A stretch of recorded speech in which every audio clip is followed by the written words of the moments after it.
Bob Scarff, you were the MD of Countrywide, just about the whole of the UK estate agency, and now you're involved with Callwell. Tell me, you recently did a mystery shopping exercise where you sent out just under 200 Rightmove local valuation alerts, the ones where agents pay a lot of money, so people want a free val, they tick the button. Yet in your research, 3 out of 4 were still unanswered after an hour. Why do you think that is? Talk to me. I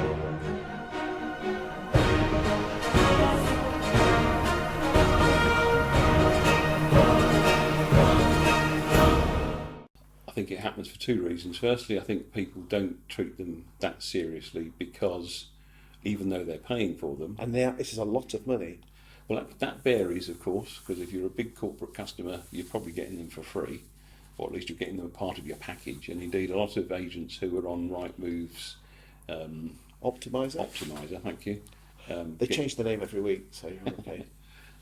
They get them included, and so free in inverted commas. They're getting them part of their Nothing's free in this world. Indeed, so there is a cost somewhere along the line.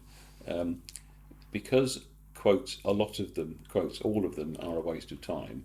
That means that you don't bother to deal with any of them because so many of them are a waste of time. And I'll come back to that in just a second.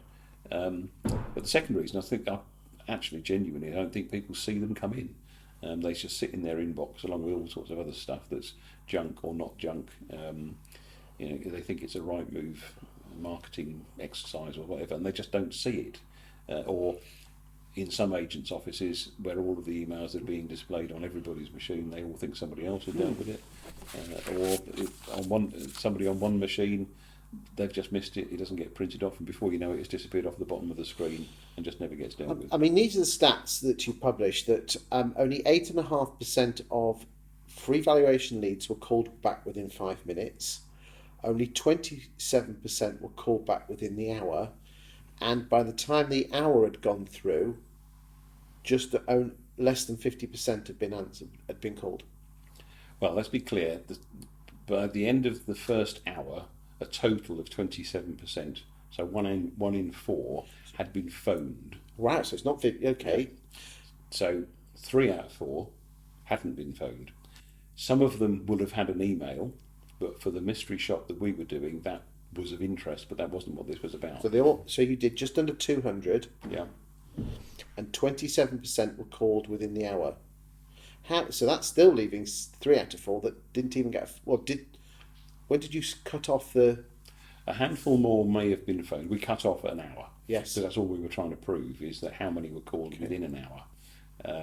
Because that's for our customer, this particular customer that we were doing it for, that's all they were interested in. They wanted to know how quickly their own branches were dealing with these things, and for them at least, dealing with it after an hour they weren't interested in that because that wasn't quick enough. I mean, Yomdale put out some research 8 or 9 months ago, and that actually completely backs up what you're saying, that they sent out some research. In fact, another firm as well, Sales Doctors, did exactly the same, and around 50% were never actually called back. Right. We're all moaning about Rightmove being too expensive, yet 50, and let's be frank, valuation leads are the lifeblood of our industry.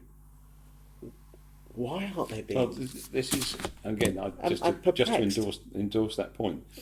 If someone's made a conscious decision that they're not going to bother dealing with a tenant viewing inquiry that comes in by email, however much I think that's wrong, if they've made a conscious decision that they're not going to deal with things like that, well, that's up to them. But val leads.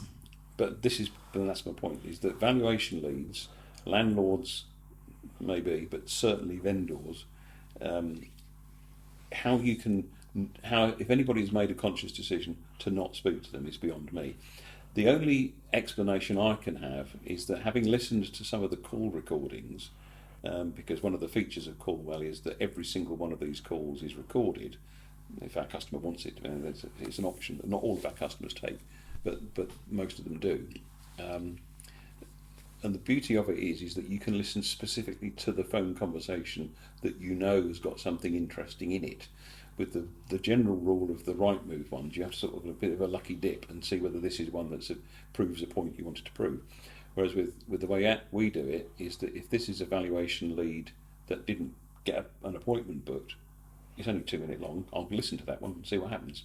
So I've been doing a bit of that myself, and it is true that quite a proportion of people who click a button to ask for a valuation don't really know what they've done. They didn't really want somebody to come and look at their house. They didn't really expect anything other than that, and then they get an email back that said, yes, your house is worth, so than that many pennies, generally very, very precise thing. But just because quite a lot of them do, I think they've then got a bad reputation in the minds of your average member of staff, and they're all rubbish. And of course, even if half of them, or even if 2/3 of them are rubbish, there's still a third of them that are important. And if you phone them straight away, you'll find out which is which. If it is someone that's not going to put their house on the market anytime soon, at least you've created some goodwill with them and you've parted company well. But actually, if it is the 1 in 3, the 1 in 2, whatever it is that is serious, you get an appointment. Well, I had a chat with someone very senior at Rightmove a couple of years ago, and he said to me that eventually the vast majority of free val requests do actually go onto the market, yet they tend to be 6 or 12 months later. And Rightmove would know because they track all the properties coming on the market. Yeah. Do you think it's because they're almost too early in the game and agents want it now? I don't think so. No, I've heard that statistic as well. I went to a conference last November with Daniel Barea from Rightmove, who was talking about exactly that. They took a sample of an agent's CRM base and saw how many of those inquiries had inquired through Rightmove and how many of those had put their house on the market. And it proves beyond doubt that had the agent have spoken to them at that earlier stage and have dealt with them properly and built a relationship, even if it is early, you can nurture systems. You're not going to lose an instruction. This is what I can never understand about people being too early. Are you really going to lose an instruction because you were too quick? I mean, I heard somebody, one of the people that responded to something I put on LinkedIn about this, and said that one of his members of staff had said, "Oh, no, I never like to ring those kinds of leads straight away because it makes us look desperate." And I'm thinking, no, it just makes you look bad. So you'll never lose business for being too quick, but you'll definitely lose business if you don't ring them at all. Why? Well, I'm actually going to answer my own question here. The reason, especially with Rightmove leads, is that if they press the button, everyone's going to get the Val lead. You're more likely to get the Val if you're first in than last in, aren't you? Yeah, you'd have thought so. Common sense. As both of us have been a estate agency, the quicker you're in. Yeah.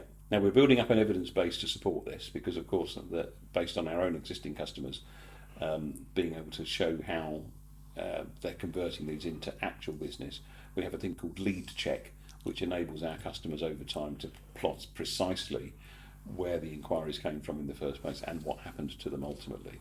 So we're building up that evidence base all the time. But logic, forget evidence, logic just suggests that the quicker that you make that phone call, the better. But when we do these mystery shops, we've yet to find one where all 5 agents responded full stop.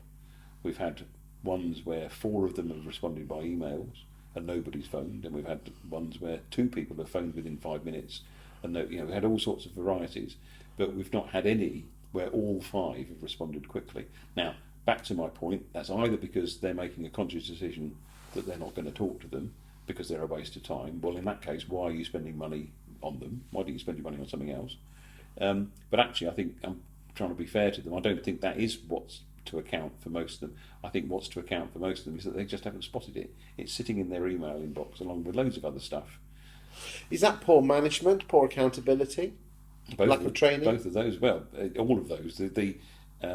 You could go as far as to say that it's somebody who doesn't quite get the importance of dealing with such an inquiry for themselves, forget how they're being managed and led, shouldn't be in the industry anyway. You could say that, but most people, when they start, don't know what they're doing, and they need to be led. And I think one of the advantages that a lot of our customers have reported to us about Callwell is that it shows them who isn't doing their job properly. Now, that's not going to solve that one that they've just lost, but it's going to solve the next one. And any good training is about trying to change the future rather than trying to change the past. And indeed, the call recordings, one of our customers has reported that they previously thought that Zoopla, in their case, was a waste of money because they weren't converting anywhere near enough of them. But when they've listened to the poor quality of the phone conversations that are taking place between their own people and the customer, they're now realising that it's more to do with them than it is to do with the customer. Self-awareness. Yeah. Thank you.